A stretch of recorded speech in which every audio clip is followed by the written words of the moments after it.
Pakistan Tehreek Insaf USA نے new York کے finance secretary کو ہٹائے جانے کا نوٹیفیکیشن معطل کر دیا ہے۔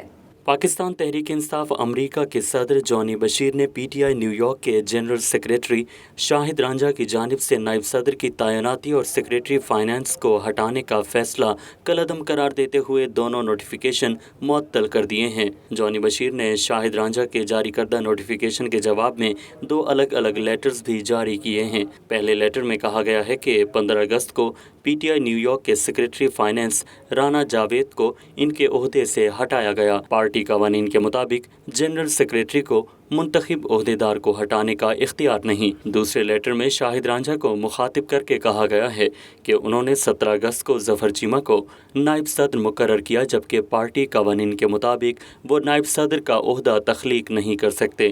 جانی بشیر نے شاہد رانجھا کو ہدایت کی ہے کہ وہ فوری طور پر سیکریٹری فائنانس رانا جاوید کو ہٹانے اور ظفر چیمہ کی بطور نائب صدر کی تقرری فوری طور پر منسوخ کرنے کے نوٹیفیکیشن جاری کریں۔